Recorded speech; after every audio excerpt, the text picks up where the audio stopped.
Halo teman-teman, Assalamualaikum warahmatullahi wabarakatuh. Perkenalkan, namaku Firzaria Dinia Kasih. Di sini aku akan melakukan review dari sebuah buku dengan buku yang berjudul Muhammad Hatta, Hati Nurani Bangsa yang dibuat oleh Profesor Dr. Delia Nur. Kalian bisa lihat bukunya. Nih.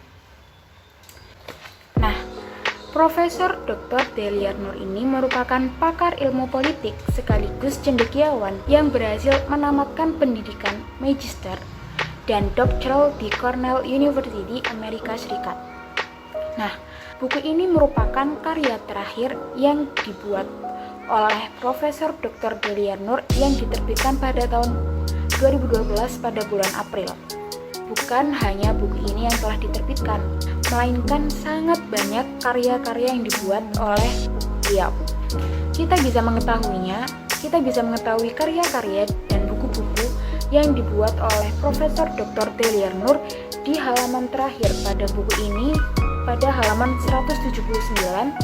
Di sini dijelaskan berbagai macam karya tulis oleh beliau, diantaranya ada Islam dan Masyarakat pada tahun 2003, kemudian Islam dan Politik pada tahun 2003, dan Muhammad Hatta, Biografi Politik pada tahun 1990, dan lain sebagainya. Ada banyak, kalian bisa lihat ini. Nah, 10 tahun yang lalu edisi pertama buku ini diterbitkan dalam 2 bahasa. Namun sayangnya edisi pertama buku tersebut sudah tidak tersedia. Oleh karena itu, pihak Kompas berencana untuk menerbitkan buku ini kembali dalam serial baru buku Muhammad Hatta, Hati Nurani Bangsa, yang hanya diterbitkan dalam satu bahasa, yaitu bahasa Indonesia. Tentunya kesempatan ini tidak disia-siakan oleh pihak Kompas. Mereka memperbaiki berbagai macam kekurangan, keterangan yang kurang dari buku ini, dan mereka memperbanyak jumlah gambar sehingga dapat memperjelas dan memperkaya visualisasi tentang kehidupan Muhammad Hatta. Seperti yang kita tahu, Muhammad Hatta merupakan salah satu sosok terpenting pada sejarah bangsa Indonesia. Beliau merupakan wakil presiden pertama kita dari Presiden Insinyur Soekarno. Nah, di dalam buku ini menceritakan dan menjelaskan tentang perjalanan hidup Muhammad Hatta dari masa kecil, remaja, dewasa, kemudian saat beliau memperjuangkan bangsa Indonesia, kedaulatan negara bangsa Indonesia untuk mencapai kemerdekaan negara Indonesia. Buku ini tidak hanya disusun oleh Dr. Delia Nur, melainkan terdapat editor dan seleksi foto oleh Jab Erklans, kemudian desain sampul oleh Wiko Haripahargyo, kemudian kata pengantar yang dibuat oleh Dr. Taufik Abdullah, dan diterbitkan oleh buku Kompas pada bulan April 2012. Buku ini juga memiliki tebal halaman 182 halaman. Ini sudah beserta kata pengantar tentang penulis dan lain sebagainya.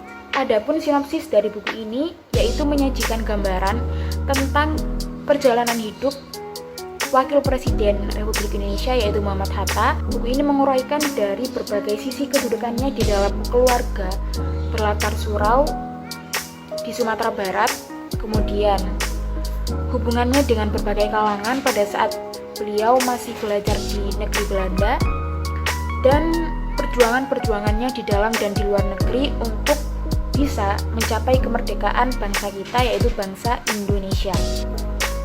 Ringkasan yang telah saya simpulkan setelah membaca buku ini adalah Muhammad Hatta ini dilahirkan di Bukit Tinggi pada bulan Agustus 1902.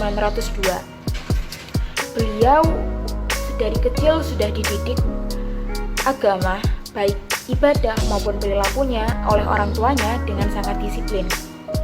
Beliau dilahirkan di keluarga berlatar surau di Batu Hampar, dan beliau disekolahkan di ILS sederajat dengan SD, yang merupakan sekolah yang terdapat pada masa kolonial Belanda.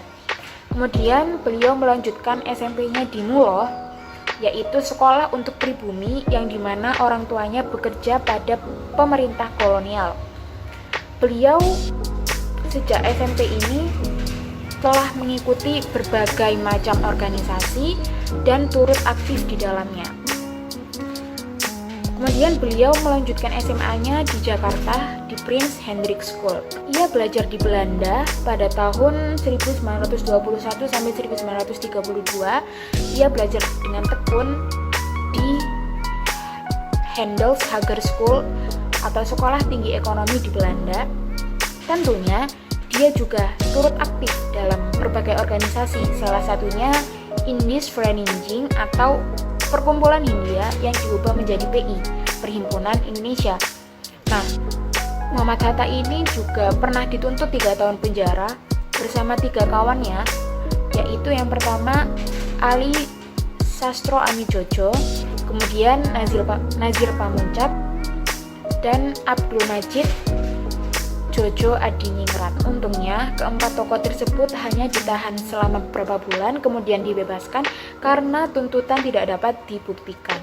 Setelah kepindahannya ke Indonesia, Muhammad Hatta kembali lagi ke Belanda, namun bukan sebagai anak jajahan, melainkan sebagai delegasi Indonesia untuk menerima pengakuan dari negara lain atas kedaulatan negerinya. Nah, langkah pertama bagi Muhammad Hatta untuk mewujudkan kemerdekaan Indonesia adalah melalui PI, Perhimpunan Indonesia yang didirikannya di Belanda.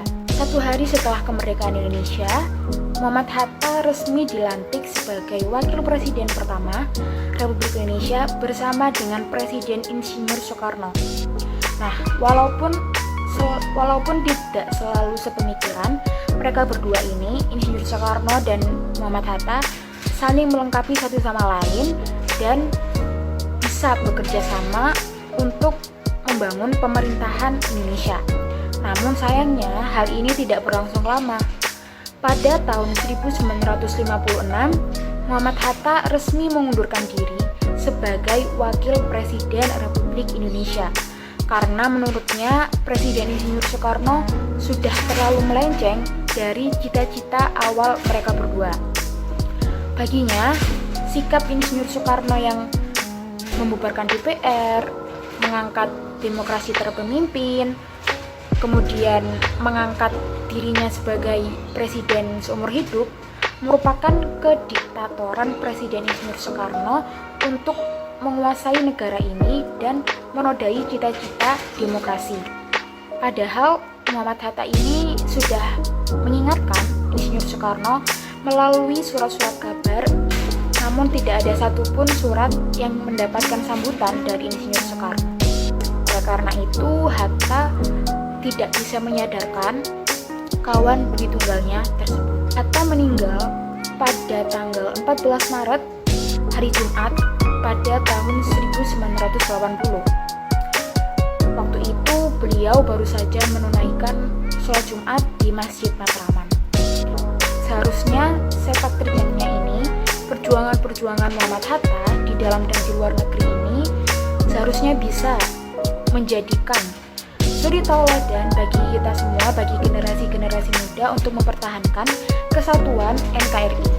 Dan semoga arwah dari Muhammad Hatta dilapangkan oleh Allah Subhanahu wa Ta'ala. Hal yang perlu diteladani oleh sosok Muhammad Hatta adalah yang pertama, beliau sangat taat beribadah. Bahkan di Belanda, beliau selalu berpuasa, rutin berpuasa, kemudian tidak pernah meninggalkan sholat dan tetap mendekatkan diri kepada Sang Maha Kuasa Allah Subhanahu wa Ta'ala. Kemudian beliau juga sangat disiplin serta sangat menghargai waktu. Kemudian beliau juga memiliki pemikiran yang rasional. Beliau juga aktif dalam berbagai organisasi, pantang menyerah, dan teguh pendirian. Salah satu quote yang paling saya suka dalam diri Muhammad Hatta adalah beliau pernah bilang, "Aku rela untuk dipenjara. Aku rela untuk dipenjara bertahun-tahun asalkan aku bersama buku, karena dengan buku aku menjadi bebas." Kelebihan dan kekurangan yang dapat saya simpulkan dari buku biografi ini adalah yang pertama, sampul dari buku ini sangat menarik sehingga dapat menjadikan kita atau orang-orang calon pembeli untuk tertarik dan membeli buku biografi ini. Kemudian di dalam buku ini juga terdapat banyak sekali gambar-gambar tentang kehidupan dan perjalanan Muhammad Hatta dari masa kanak-kanak sampai foto ulang tahunnya yang ke-70 tahun. Kertas yang dipakai di buku ini dengan font-fontnya, font tulisannya juga sangat jelas dan sehingga dapat memudahkan kita untuk membaca dan mencerna isi dari buku biografi ini. Namun tidak menariknya buku ini adalah penulis cenderung menonjolkan kebaikan seri dari buku ini dan cenderung menjelekkan tokoh-tokoh yang terdapat dalam cerita.